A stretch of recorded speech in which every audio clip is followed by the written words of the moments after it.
Ça bouge aussi à Landerneau. La ville a accueilli cette année le forum départemental visant à l'accompagnement du vieillissement. Il ne s'agissait pas seulement d'une réunion de professionnels.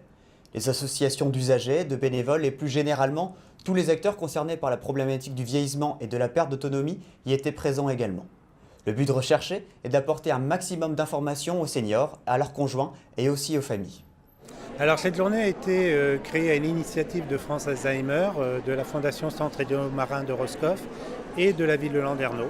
C'est la rencontre de trois partenaires du monde de la santé et de l'implication justement autour de l'accompagnement de personnes vieillissantes.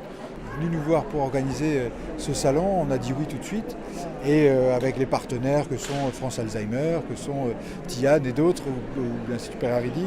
Aujourd'hui ici, on a tout un tas de réponses aux questions auxquelles les uns les autres se posent. Ce forum départemental se situe dans la démarche déjà entreprise par plusieurs villes du Finistère. À cette occasion, Nathalie Sarabézol, vice-présidente du Conseil général, a fait le bilan du 3e schéma gérontologique qui sera bientôt suivi d'un 4e.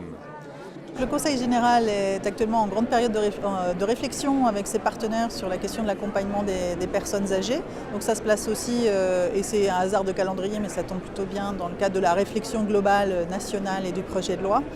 Donc avant de partir sur la construction d'un nouveau schéma, nous souhaitions pouvoir faire le bilan de ce qui avait déjà été fait dans le Finistère afin de voir quelles étaient les pistes d'amélioration ou d'approfondissement peut-être des politiques qui avaient été menées, avec dans notre optique l'idée de fond d'accompagner ces personnes âgées dans une optique d'inclusion sociale, c'est-à-dire qu'elles participent toujours le plus possible à la vie collective, à la vie en société et à la vie intergénérationnelle aussi, parce qu'on pense que c'est essentiel pour eux et pour l'ensemble de la collectivité.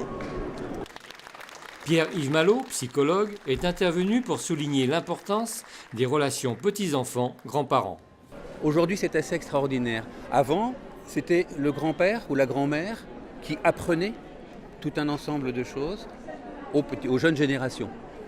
C'était eux l'exemple, c'était eux qui savaient.